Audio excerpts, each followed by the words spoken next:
मैंने एक दिन जुनैद जमशेद से पूछा, मौलवी साहब आपने गाना क्यों छोड़ दिया था? उसने कहका लगाया और देर तक हंसता रहा। मैं खामोशी से उसकी तरफ देखता रहा।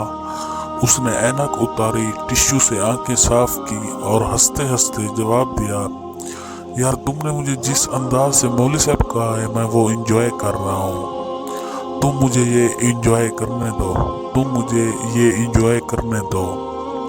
वो उसके बाद दोबारा हंस पड़ा। वो हंसते हंसते होश और फिर बोला, यार गाने ने मुझे शोहरत दी, इज्जत दी और पैसा दिया, लेकिन अगर कुछ नहीं दिया तो वो सुकून था।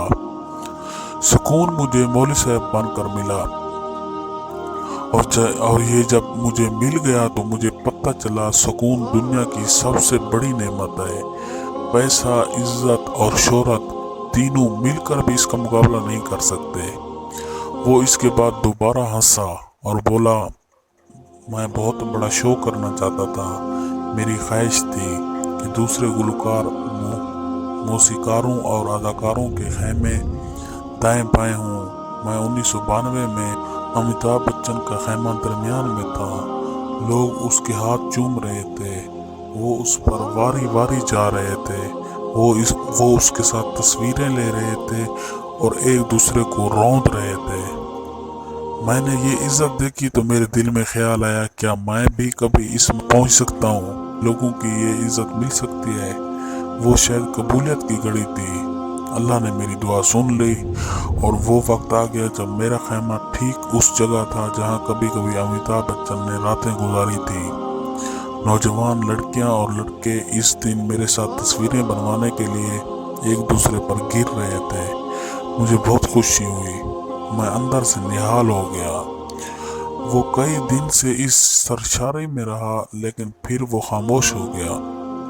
वो देर तक कुछ सोचता रहा, फिर उसने सर उठाया, मेरी तरफ देखा और बोला, लेकिन फिर एक नए एहसास ने मुझे इस सरशारी की जगह ले ली। मुझे महसूस हुआ मेरी कामयाबी ने मुझे इज्जत तो दे दी है, लेकिन मुझे सुकून से महरूम कर दिया। मुझे यह भी महसूस हुआ सुकून इज्जत से बड़ी चीज़ है और मुझे इस चीज़ की तरफ जाना चाहिए।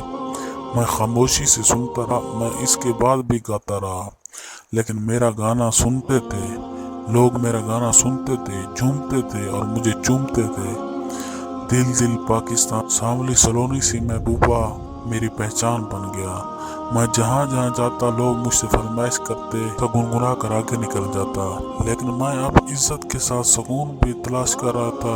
उसने कहका लगाया और बोला, पाकिस्तान का हर शहरी जिंदगी में कभी न कभी डॉक्टर, पुलिस या तबलीगी जमात के काबू में ज़रूर आता है। ज़्यादातर लोग उनके साथ चंद दिन गुजार कर वापस आ जाते हैं, लेकिन